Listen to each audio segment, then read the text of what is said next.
Assalamualaikum warahmatullahi wabarakatuh. Hamdan syukran lillah amma ba'd. Sahabat Indonesia Plural yang saya hormati dan saya banggakan. Ini kalau tidak kurang ajar banget, saya tidak angkat orang ini. Namanya Egy Sujana. Tetapi kali ini statementnya bagi saya sangat kurang ajar. Menghina ini namanya. Mengatakan Jokowi bahkan gembel. Gembel bos, gembel. Sebelum dia ke Jakarta itu gembel katanya. Padahal Jokowi itu menjadi wali kota Solo 2 periode. Setiap pemilihan Jokowi belum pernah kalah loh. Wali kota Solo 2 periode. Lalu kemudian Pilkada DKI menang. Lalu kemudian Pilpres 2 kali menang. Belum pernah kalah Jokowi. Dia katakan gembel. Yang sekarang sedang cawe-cawe dan ketakutan. Tidak ada penerus dia.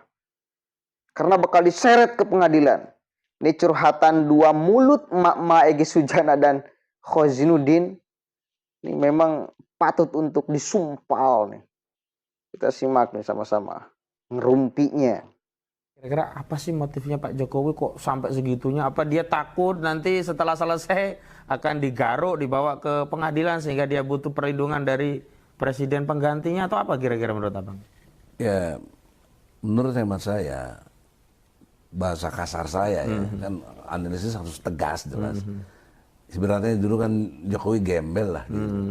Partai nggak punya, apa nggak punya, ya, tukang kayu gitu. Nah, kemudian ditemukan lah istilahnya oleh Prabowo yang bawa ke Jakarta. Ya. Jadi orang lah dia di Jakarta ya? Artinya, bukan gembel lagi ya? Iya. Jadi dia tidak punya background yang melingkupi diri dia itu sebagai yang kuat seperti Megawati, anak mantan presiden, Ketua umum partai, bekas presiden juga, punya partai yang luas dan besar, PDIP. Nah, jadi dia punya cantelan gitu yang orang akan lihat nggak sembarangan. Iya, iya. Sama juga Pak SBY juga begitu ya. SBY juga begitu, jenderal SBY. Iya. Punya partai juga. Punya partai. Nggak mungkin jenderal dia apa-apain kalau pasukannya atau yang pernah setia sama dia kan tidak bergerak membantu. Nah, begitu juga yang lain-lainnya di samping itu kan juga banyak yang ini. Erlangga punya partai Golkar, ya, juga Prabowo punya partai, ya. Jadi beda psikologis. Ini sekarang psikologis yang membuat dia seperti dugaan antum ketakutan itu ada benarnya, ada benarnya. Kalau dia nggak ngaku, ya itu dia kan nggak. Kapan pernah tahu Jokowi bener atau bohong kita nggak tahu. Ya iya bisa tidak, yang tidak bisa iya. Iya begitu. Jadi dominasi, saya tidak ahli psikolog, cuma lihat perilaku yang mencawe-cawe seperti ini. Dia ingin ada penerus yang betul-betul mendengarkan dia. Mungkin cita-citanya itu kan dia pengen IKN tetap jalan. Dan lain-lainnya yang dia anggap perlu tetap ada yang menjalankan. Dia telah memilih namanya Ganjar, gitu loh, untuk track record dia jangan terhapus. Ada background yang mempengaruhi berpikir saya untuk mengatakan itu tidak pecah kongsi, yaitu perilaku Mahfud MD. Seolah-olah membongkar pajak 349 triliun itu. Sampai sekarang nggak ada apa-apanya. Katanya di PHP ngeprank doang katanya Mahfud MD. Ya bisa jadi, bisa jadi. Ya, ada publik menilai ngeprank. Keahliannya Jokowi.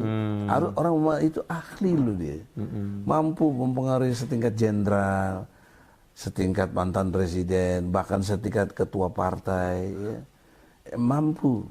Karena dia presiden. Dia presiden. Sisi lainnya lagi, orang nggak menduga dulu kan kita juga tahu betapa tidak sukanya Megawati dengan Ganjar. Dia tetap pengennya anaknya dong si Puan. Ternyata nggak berdaya juga.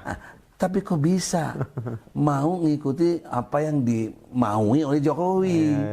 Itu harus dipandang sebagai satu pandangan yang serius menurut saya, yang orang nggak banyak lihat. Jangan-jangan sikap Luhut ini acting juga ya? Iya, sama kayak Mahfud. Iya. Cuma perannya lain. Peran lain. Supaya apa? Nanti implikasinya ada dua. Yang pertama, daya serang nggak kepada Jokowi. Itu. Yeah. Juga ada daya serang ke Luhut, ada ke Mahfud, kan jelas Mahfud diserang tuh oleh Arteria Dahlan dan lain sebagainya, kan kita lihat semuanya itu. Yang kedua, dari akibat pecahnya serangan itu, semuanya endorse-nya untuk supaya Jokowi selamat. Kembali kepada substansi yang ketakutannya tadi itu, saya masih benarkan kalau ketakutan. Tapi dia mampu mengatasi situasi ini. Istilahnya manajemen konfliknya dia jago gitu. Manajemen konfliknya itu. Dia mampu atasi betul.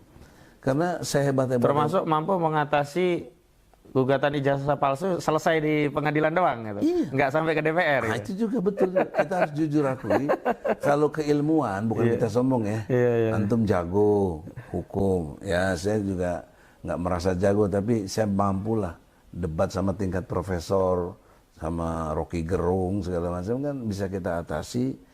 Tapi Jokowi strateginya yang saya lihat dia diam, enggak mengomentari, enggak against, enggak dia. Biar aja. Dia pakai instrumen polisi, dia pakai instrumen jaksa, kan semua di bawah dia. Dianya diam saja. Jadi kita berkelahi diturunkan levelnya. Saya maunya berkelahi sama Jokowi dong. Sampah banget kan mulut si Egy tuh. Sampah banget tuh. Bahkan lebih kotor dari sampah. Sampah itu mending, masih bisa didaur ulang. Masih ada potensi untuk bermanfaat. Ini mulut si Egy yang udah seperti ini, kotor melebihi sampah. Gak tahu ini bisa didaur ulang atau enggak. Ada gak kemanfaatan dari ucapannya? Itu menghina luar biasa tuh si Egy Sujana.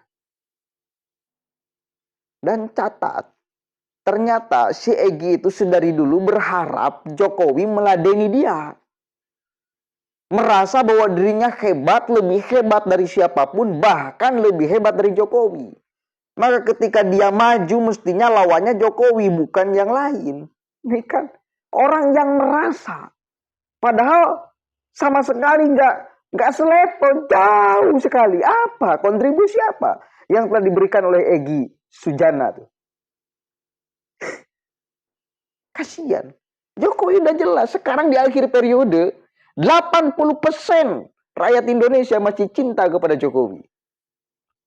Kalau enggak nubruk konstitusi, Jokowi itu udah jadi presiden lagi, bos. Kalau dibolehkan oleh konstitusi, wah udah jadi. Bukti paling real, paling nyata, manusia-manusia Indonesia berpihak ke Egy dan Jokowi, ini sederhana. Suruh bertengkar aja di momen pilkada atau di momen pilpres.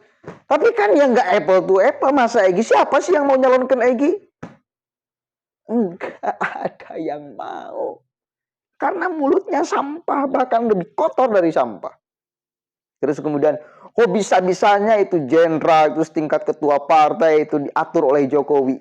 Bukan diatur oleh Jokowi. Ganjar misalnya, bukan diatur oleh Jokowi, bukan lalu kemudian Megawati mengumumkan Ganjar karena direkomendasikan, karena disuruh oleh Jokowi. Bukan.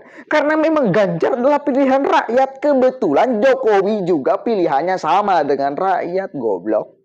Kalau hanya satu orang Jokowi yang mendukung Ganjar, misal, tanpa ada rakyat di belakangnya, nggak mungkin Megawati itu mendeklarasikan Ganjar. Udah mah didukung oleh rakyat, oleh mayoritas masyarakat, lalu kemudian Jokowi juga mendukung, ya bukan karena dorongan hanya Jokowi, karena rakyat yang meminta. Buktinya apa? Survei. Jadi nggak betul juga Anda kalau misal mengatakan bahwa ketum partai disetir Jokowi, ini dipengaruhi Jokowi. Nggak ada. Kebetulan aja Jokowi pikirannya sama dengan rakyat. Karena memang nggak ada jarak antara saya dengan Jokowi. Nggak ada jarak pikiran masyarakat dengan Jokowi. Bukan hanya pikiran, bahkan pakaian nggak ada jarak kok.